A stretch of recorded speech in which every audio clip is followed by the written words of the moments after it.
What's going on, everyone? Gilman with Wellthy Stocks back with another Palantir update video, ticker symbol PLTR, where we take a look at how Palantir stock traded today, some key support and resistance levels that we are looking at moving into the future, some major news that dropped that's really exciting for those of us that hold Palantir. So we'll take a look at that as well. Real quick though, before we get there, if you want to hit that like button down below and subscribe to my channel, I really appreciate it. Helps me grow and helps share the videos with other people that might be interested in watching this video, right? And then also comment down below what your thoughts on Palantir are, and I'd love to chat with you guys down there. Let me hit record. Oh, another thing quickly, I launched a Patreon. If you guys are interested in kind of other stocks that I'm looking at, other options plays that I'm looking at during the week, including plays that I put on, they're more kind of longer term plays that I'm looking at, not, day trades. I don't do much of day trading. If you're interested in that and getting those as well, link will be in the description. Sign up for that Patreon. And then also, some of you guys have asked what I use for my videos.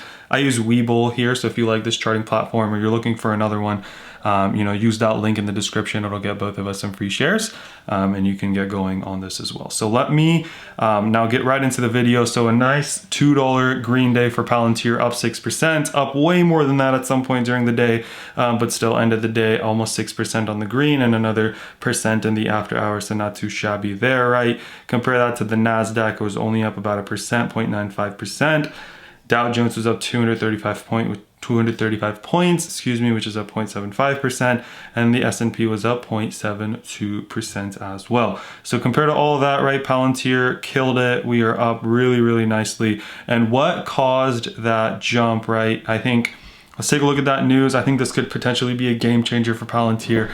We've been talking about kind of how they need to grow their business, and this deal here, I think, is just absolutely amazing for Palantir. So, they were up almost 11% in pre-market trading. They announced a partnership with IBM. I'm sure you guys have all heard of IBM, right? They've been around for a while, to open an artificial intelligence application for business. IBM stock gained a little too, but IBM is, an established company, so this doesn't really move IBM as much as it does Palantir.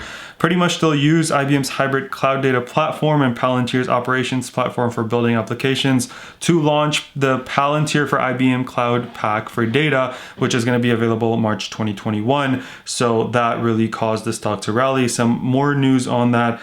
What they're pretty much saying is they're going to make IBM's own artificial intelligence software easier for non-technical customers to use. So as you guys know, Palantir software is relatively easy to use. I think they're talking about it here somewhere, right? Palantir software requires little to no coding.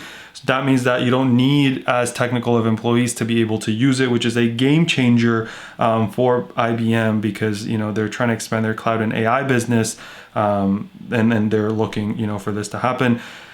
This is crazy because it's the largest of its kind for Palantir, right? So Palantir has been growing, we talk about deals all the time, but those are a little bit different, right? This is a very kind of strategic and important partnership for both parties, and it'll give Palantir the chance to kind of grow their services, to kind of get a partner the size of IBM, and then great for IBM too, because they get to kind of expand their AI and cloud presence as well. So they're talking about, Palantir gaining access to a sales team of more than 2,500 people, up from its current 30, right? That partnership with IBM as well. And yeah, I think this is great news for, Palantir and IBM, both. IBM because they're looking to do this. So I think long-term IBM growth could come from this, but for Palantir, it's very significant, right? This is, and this is the chief operating officer, the COO.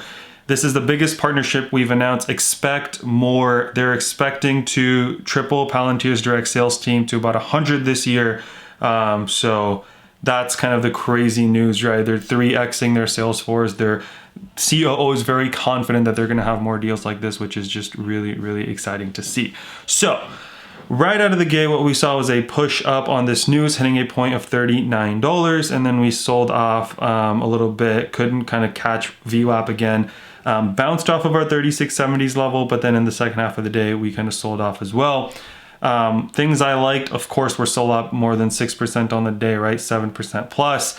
Things I didn't like is how far we are below VWAP, right? That's not something that I really like seeing, obviously, but you know, it is what it is. And I think that, you know, we are still looking pretty good from a chart perspective. So let's take a look at that. If you guys remembered, last week I made a video, I think it was like Thursday here, and we talked about the curling that was happening. And Friday we got a nice green candle, and today we got a nice green candle, right? This candle was, you know, not anything we could have predicted because it was IBM news, unless you're an insider, which in that case you shouldn't be trading on that information. But anyway, still great, right? I was expecting a push. In my video yesterday, I said I want us to break this 36 and make a push towards 40s sometime this week. We are now there today, or we got there today. We're still below it. So let's take a look at our future levels of support, future levels of resistance, see if we can get an idea of where we could go. So one thing that I will say, you guys, is look, anytime we are really far separated from the 8 EMA, like we were here, we came back to the 8 EMA, or rather the 8 EMA came up a little and we came down a little.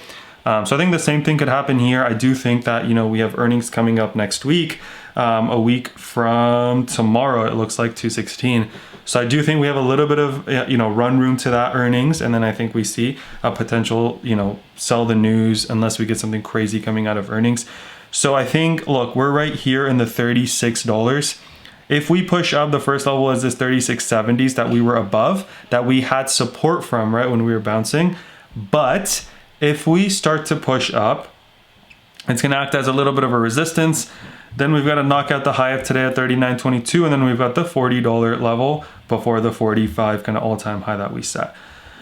On the other side though, if we start to go down, we've got a support level here in the 34s. We've got the 8 EMA and the 33.60s, and then we've got another level of support here in the 32s. Those are the kind of three levels of support that I am personally looking at to see if we can find support. I think personally, with the amount we've gone up, we could take a day to maybe break above this 36.72, but I do think that, you know, sometime this week, if we can break this 36.70s, that we definitely make a push towards this $40 mark again. And then I'm looking to see what happens at that $40 mark, right? Do we have momentum to get through it and we keep running before earnings?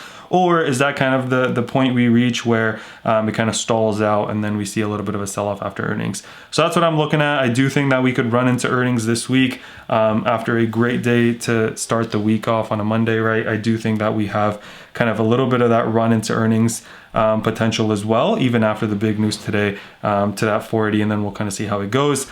Regarding earnings and the lockup expiration, I do think it could be a little bit of a sell the news type of event, but we'll have to see how earnings goes, right? If they come out and they say, hey, we've had a phenomenal quarter, okay, cool. Like a lot of companies are saying that and still selling off after. What we need from Palantir to keep pushing and maybe hit that all-time high would be, hey, we've got this crazy new software, we've got this crazy new deal in the works, kind of like the IBM one, and I think that that could be a potential game changer. But we'll kind of talk about earnings as we get closer to that. For now, hoping for, you know, a break of this 36.70s and a push towards 40s this week as we continue that run into earnings. So that's all I had for you guys today. Hope you guys enjoyed. If you did, don't forget to drop a like on the video, subscribe to my channel if you are new, sign up for the Patreon if you want to stay up to date with some other options placed that I'm looking at or specific kind of contracts that I'm entering. And then also Webull if you're interested, link in the description. We both get some free shares. Let's remember to be a bit better every single day, and until next time.